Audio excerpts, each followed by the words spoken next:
Hello friends, आज का जो हमारा वीडियो है एक्चुअली हमारा पूरा का पूरा कंस्ट्रक्शन के बेस पे है। पूरा कंस्ट्रक्शन आपका कैसे होता है, क्या क्या आपकी चीज़ें रहती है। देखिए आपका प्रॉपर प्रोजेक्ट एक चल रहा है, उसी प्रोजेक्ट पे साइट पे लेके आया हूँ मैं। ठीक है, चलिए देखते हैं। सबसे पहली चीज़ तो होती है क्या क्या कलता है आपका मटेरियल। तो देखिए ये सब आपका ब्रिक्स रखा हुआ है। ये जो ब्रिक्स होता है आपका देख सकते हैं, ये आपका ब्रिक है। ठीक है, लेकिन जनरली क्या होता है ब्रिक में कोई ब्रांड स्पेसिफाइड नहीं रहता है कि कौन से ब्रांड का लेना है, कौन से ब्रांड का नहीं लेना है। जनरली रहता है कि ब्रिक में आप लोग दो चीज़ें देखे होंगे।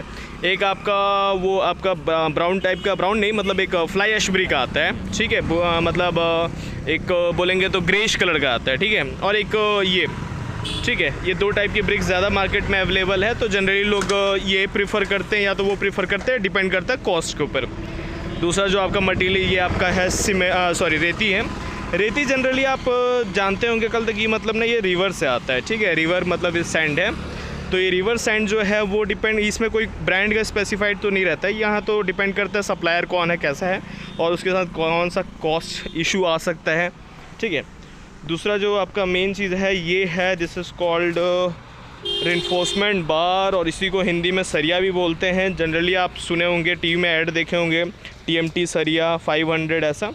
तो ये आपके रेनफोर्समेंट बार होते हैं। ठीक है, चलिए आपको एक इम्पॉर्टेंट चीज़ दिखाता हूँ कि ये जो आप लोग देख रहे हैं स्ट्रक्चर, जो बैम्बू का स्ट्रक्चर है, ये जो बैम्बू बने हुए हैं, बैम्बू बना हुआ है जिस पर लोग जनरली चढ़ के जाते हैं। ठीक है, इसे हम लोग स्कैफोल्डिंग कहते हैं। स्कैफोल्डिंग है, इसमें क्या होता है, जैसे कल बड़े बड़े स्ट्रक्चर में क्या होता है कि आपका पेंटिंग का वर्क हो गया, या सपोज़ कलते हाइट पे चढ़ना है, तो इसी को एक कलते मतलब फ्रेम बना के इसको एक के ऊपर एक कलते आपका बाहर से जो वर्क रहता है वो करते हैं। ठीक है, जनरली आप लोगों ने देखा भी होगा। तो इसे कहते इंग्लिश में आपका जो टेक्निकल टर्म है दैट इज़ कॉल्ड स्कैफोल्डिंग। ठीक है, ये आप देख सकते हैं, ये जो है आपका ये बोरिंग किया हुआ है। ठीक है, बोरिंग भी आपका देखिए ऐसा होता है कि जो बोरिंग होता है आपका पंप लगाया जाता है, वो भी एक जगह होता है, स्पेशल जगह होता है, कहाँ से आपको कलते पानी अवेलेबल होगा, कहाँ से नहीं होगा, वो भी आपका एक प्लेस होता है। ठीक है, ये आप देख सकते हैं, ये आजकल जो शटर वटर लगता है, दिस इज़ कॉल्ड शटर। अच्छा, ये देखिए, ये आप देखिए वो है रोड। ठीक है, ध्यान समझिए, वो रोड है। एंड ये जो है आपका ये प्लिंथ लेवल है। ठीक है, प्लिंथ लेवल है। रोड से हमेशा प्लिंथ लेवल हाइट पे होता है। ठीक है, जनरली जो एक गवर्नमेंट का स्पेसिफिकेशन है 0.45 मीटर, और आप जैसा चाहें वैसा रखें। ठीक है, ये चलते हैं हम लोग यहाँ पे। ये आपका सीढ़ी है, डॉगलेग टाइप का सीढ़ी भी आता है। ठीक है, वैराइटीज़ ऑफ सीढ़ीज़ होती हैं। तो जनरली कल घरों में डॉगलेग यूज़ होते हैं। ये आपका नॉर्मल है। ठीक है, ये आप देख सकते हैं, ये जो है कुछ पोर्शन जो है अभी लगभग कंप्लीट हो चुका है, प्लास्टरिंग के लिए बचा हुआ है। और ये देखिए आपका प्लास्टर हो गया है, बस इस पर आपका वॉल पुट्टी लगा के पेंटिंग वेंटिंग करना है। ये देखिए, ये जो देख रहे हैं ये आपका फॉल सीलिंग के लिए आपका स्ट्रक्चर रेडी किया गया। इसी पे आपका जो सीलिंग होता है वो आपका स्टे करता है। ठीक है, तो इसी को हम लोग फॉल सीलिंग बोलते हैं। देखिए, इसको फॉल सीलिंग क्यों बोलते हैं, क्योंकि आपका जो मेन सीलिंग है वो रहा, यानी कि मेन जो आपका स्लैब है वो आपका सीलिंग है। इस सीलिंग से आपका ये जो है, ये जो प्रोजेक्ट किया गया है डाउनवर्ड साइड, उसमें आपका फंसाया जाता है, बनाया जाता है आपका नया फॉल सीलिंग। ठीक है, फॉल सीलिंग इसलिए बनाया जाता है कि खूबसूरती के लिए, सब डिज़ाइन के लिए, तो वो रहता है फॉल सीलिंग। और देखते हैं और चीज़ें, चलिए और देखेंगे क्या क्या कंस्ट्रक्शन में चीज़ें होती हैं। जनरली एक जो हाइट होती है एक फ्लोर से दूसरे फ्लोर तक की, वो जनरली होता है आपका 3.2 मीटर 3.3 मीटर तक हाइट होती है। ठीक है, आपको मैं और चीज़ दिखा देता हूँ। यहाँ पे भी देखिए फॉल सीलिंग का वर्क है। ठीक, यहाँ पे आपका खिड़की नहीं है, खिड़की होगा तो मैं आपको दिखाता हूँ कि सिल लेवल क्या होता है, लिंटर लेवल क्या होता है। ठीक है, देखिए जनरली मैं इस घर के इस रूम के हिसाब से बता देता हूँ। ये आपका फ्लोर लेवल हुआ, and this one is lintel level. देखिए, जो दरवाज़ा रहता है वो आपका फ्लोर से लिंटल तक रहता है, ठीक है। और खिड़की जो रहती है सिल से आपका लिंटल लेवल तक रहता है। तो यहाँ पे कोई विंडोज़ प्रोवाइड तो है नहीं। ये देखिए यहाँ पे आपको कुछ वर्क दिख रहा है फॉल सीलिंग का। ये देखिए कुछ वर्क स्टार्ट हो गया है, ठीक है। ये अपने अपने डिमांड के ऊपर रहता है, कैसा आपको फॉल सीलिंग डिज़ाइन चाहिए, क्या चाहिए, उसके अकॉर्डिंग आपका इंजीनियर्स डिज़ाइन करते हैं जो भी रहता है आपका। और इसमें देखिए पहले से आपका जो रहता है ये सब चीज़ें जो हैं आपका वायरिंग पहले होती है, फिर आपका फॉल सीलिंग रेडी होता है। तो ये फॉल सीलिंग के लिए काम पहले से स्टार्ट होने लगा, वायरिंग सेट हो रही है। उसके बाद फॉल सीलिंग का काम इसमें होगा। पीओपी से बनता है, प्लास्टर ऑफ पेरिस से बनता है, ठीक है। ये देख सकते हैं भैया, ये मटेरियल क्या होता है? ये पीवीसी क्या है? प्लास्टिक का, ये फाइबर है। फाइबर है। तो इसमें आपका क्या होता है? क्या मतलब? इसमें मतलब आप लोग बिजली का वायर सेट करते हैं? इसमें हो जाएगा, लाइट कटिंग होगा, अपने आप निकल जाएगा। अच्छा, लाइट कटिंग होगा, निकल जाएगा। Okay okay.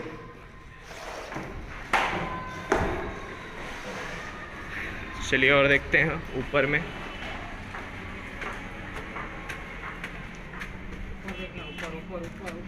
ये 3 मंजिला है। चलिए थोड़ा सा यहाँ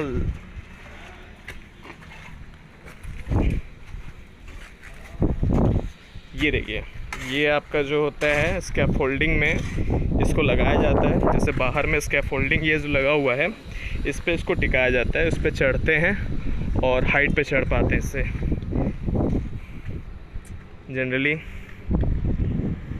यहाँ पे कहीं पे भी ये देखिए आपका जो है खिड़की और दरवाज़ा जो बनता है, ये चीज़ ध्यान रखिएगा कि ये जो आपका दरवाज़ा है ये आपका लिंटल लेवल ये है, और लिंटल पे आपका कभी भी कंक्रीटिंग होता है, ठीक है। लिंटल पे आपका कंक्रीटिंग किया जाता है, उसके बाद ब्रिक कंस्ट्रक्शन स्टार्ट होता है, मतलब वॉल का स्टार्ट होता है। कभी भी आपका दरवाज़ा या खिड़की का जो आपका लिंटल लेवल है उसके ऊपर डायरेक्ट ब्रिक प्लेस नहीं करते, उसके ऊपर आपका कंक्रीटिंग वर्क किया जाता है। ये आपका कॉलम है, ये कॉलम में आपका जो रेनफोर्समेंट बार देख रहे हैं, रेनफोर्समेंट बार में ध्यान से देखिए, इसमें आपका 6 आपके वो लगे बार लगे हैं, वर्टिकल बार, ठीक है। ये जो 6 वर्टिकल बार है वो डिपेंड करता है कि आपको कैसा स्ट्रेंथ चाहिए, स्ट्रेंथ क्या, डिज़ाइन स्ट्रेंथ कितना चाहिए, उसके अकॉर्डिंग आपके नंबर ऑफ बार्स होते हैं। कभी 4 होगा, कभी 6 होगा, रिक्वायर्ड होता है। और ये जो आपका देख रहे हैं ये सर्कुलर टाइप का चारों तरफ से इस बार को पकड़ के रखा है, दिस इज़ कॉल्ड स्टीरअप्स, ठीक है। ये आप देख रहे हैं वहाँ पे दिख रहा है वो स्टीरअप्स है, ठीक है, स्टीरअप्स होते हैं। ये देखिए इस तरीके से इस पर चढ़ा जाता है। ये इसी के लिए यूज़ होता है, जैसे बड़े बड़े कंस्ट्रक्शन में आपके कहते हैं पेंटिंग वर्क हो गया, हाइट पे वर्क हो गया, तो इसके लिए आपका यूज़ होता है। ये आप जो देख रहे हैं यहाँ पे जो भैया कर रहे हैं, आप ध्यान दे सकते हैं कि ये जो है ये आपका कॉलम रेडी हो रहा है। तो कॉलम रेडी करने से पहले उसमें क्या करते हैं, फ्रेम बनाया जाता है ताकि उसके ऊपर से कंक्रीट पुट कर सकें। जैसे कंक्रीट आपका पुट होगा, डाल देंगे, तो उसके बाद आपको दिखाता हूँ, मैं एक दिखाता हूँ। ये आपका है, देखिए ये यहाँ पे फ्रेम बना हुआ है, ठीक है। इसमें आपका कंक्रीट डाल दिया गया है। कंक्रीट डालने के बाद जब ये आपका स्ट्रॉन्ग हो जाएगा अच्छे से, उसके बाद इसको हटा दिया जाएगा। इसका जो कल आपका फ्रेम बनाया गया उस फ्रेम को निकाल दिया जाएगा। जैसे सेट हो जाता है उसको निकाल दिया जाता है। और ये देखिए आपका मसाला मिक्स हो रहा है। ये देखिए ये जो है आपका मोटार है, कंक्रीट अलग होता है, कंक्रीट में गिट्टी यूज़ होता है। ये मोटार है, मोटार यूज़ होता है जस्ट फॉर प्लास्टरिंग वर्क। ये आपका कंक्रीट नहीं है, ये गिट्टी है। गिट्टी में देखिए 3 टाइप की गिट्टियाँ आती है। जीरा गिट्टी आती है, ठीक है, 10 mm में भी आती है, 20 भी आती है, 40 भी आती है।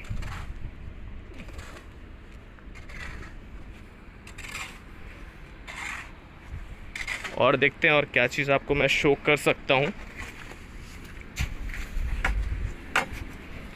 जितनी डिटेलिंग दे सकता हूँ उतना आपको मैं देने की कोशिश करूँगा।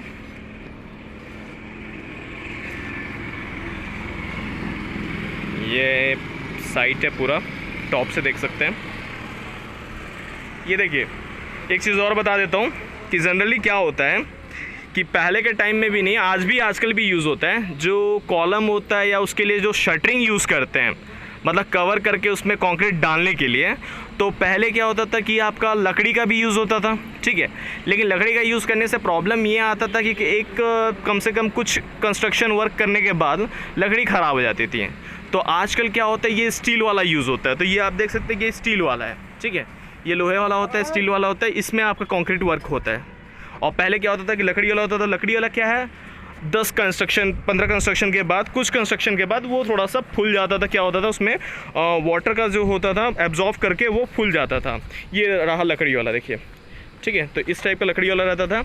आजकल हम लोग जनरली करते हैं आपके बड़े प्रोजेक्ट्स पे आपके स्टील वाला यूज़ करते हैं। जैसा हम लोग कॉलम के लिए किए हैं, सेम आपका बीम के लिए भी यूज़ करते हैं, और सेम हम लोग आपका यही मटेरियल्स आपका स्लैब कास्टिंग के लिए भी यूज़ करते हैं। खैर यहाँ स्लैब कास्टिंग का काम हो चुका है, तो इसलिए स्लैब कास्टिंग का काम नहीं दिखेगा। हाँ, ये वाला पार्ट में अगर स्लैब कास्टिंग होगा तो मैं आपको शो करूँगा इन फ्यूचर।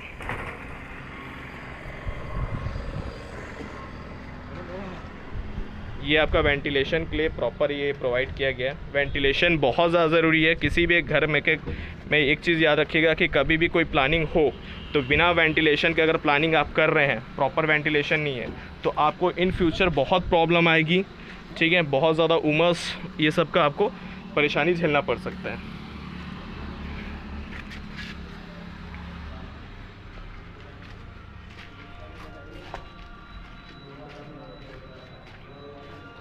अच्छा, ये आपका जो स्लैब है, ये ही स्लैब जो होता है वो भी आपका वैसी शटरिंग से ही यूज़ होता है।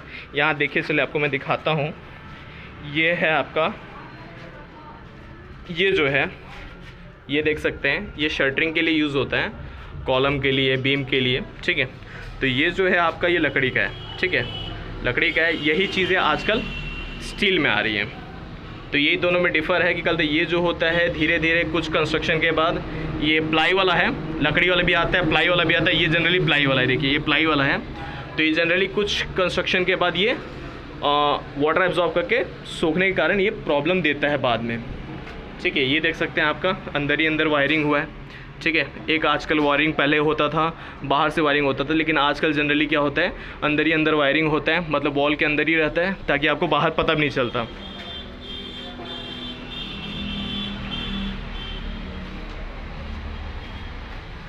ये आपका देखिए, यहाँ से दिख रहा है आपका, ये है फॉल सीलिंग का वर्क है।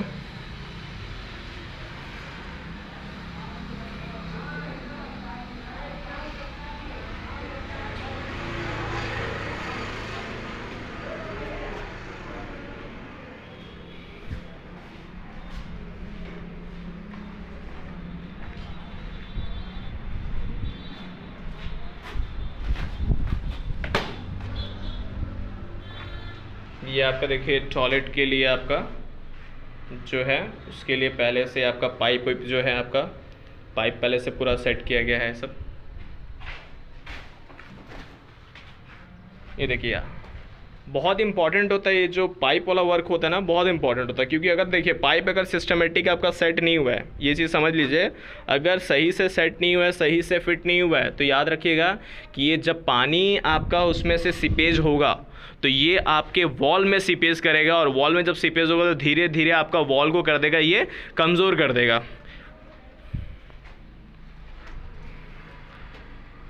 ये देखिए, इसमें आपका हर जगह टॉयलेट का है, तो ये हर जगह पहले से आपका पूरा फाइनल कंस्ट्रक्शन होने से पहले, पूरा फिनिशिंग होने से पहले ये सारी चीज़ें आपकी बिछा दी जाती हैं।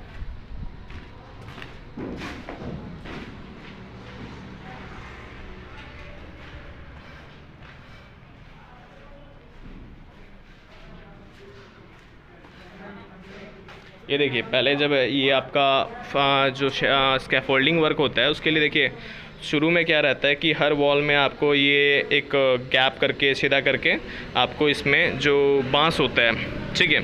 स्कैफोल्डिंग देखिए, एक चीज़ समझा दूँ मैं आपको, स्कैफोल्डिंग जनरली अगर सस्ता कहते हैं, मतलब प्रोजेक्ट है या लो कॉस्ट प्रोजेक्ट है, तो उसमें तो बैम्बू का यूज़ हो जाता है। लेकिन आजकल आप लोग बहुत बड़े बड़े प्रोजेक्ट में आप लोगों ने ये भी देखा हो कि उसमें आपके स्टील वर्क यूज़ होता है, ठीक है। तो ये जो है प्रोजेक्ट है, इसमें आपका बैम्बू यूज़ हुआ है। कई जगह अगर ज़रूरत पड़ा तो वहाँ पे स्टील वर्क भी यूज़ होता है, ज़रूरत के अकॉर्डिंग है, डिपेंड करता है कि आपका कॉस्ट क्या है। जैसे एग्जांपल के तौर पे आपको एक दिखा देता हूँ कि ये सब तो पूरा का पूरा बैम्बू है, लेकिन सामने एक आपका स्टील का यूज़ किया है। मैं आपको नीचे जाके दिखाता हूँ वो स्टील वाला कल है आपका जो स्कैफोल्डिंग यूज़ हुआ है।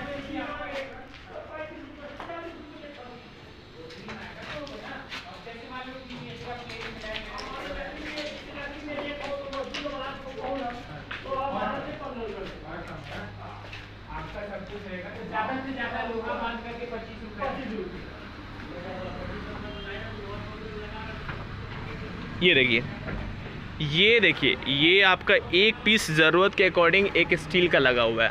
हो सकता है कि यहाँ कम पड़ गया होगा तो एक स्टील यूज़ किया गया है, तो स्टील का स्कैफोल्डिंग यूज़ किया गया है।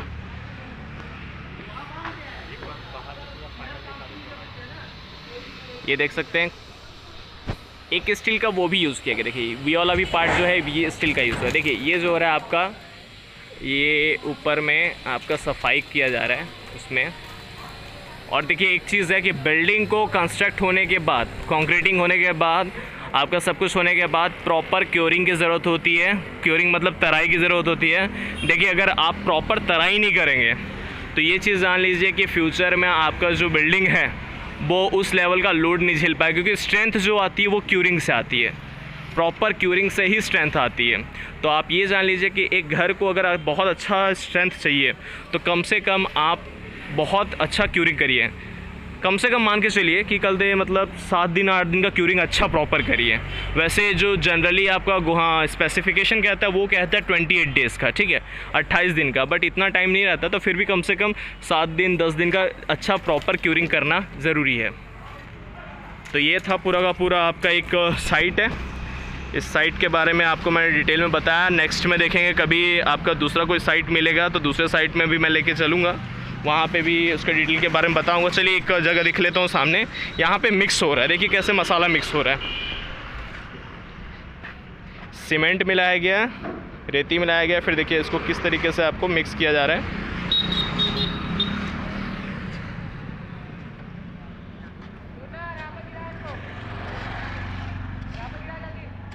भैया जैसे अगर ज़रूरत रहता है उसके हिसाब से हम लोग कल मसाला बनाते हैं ना।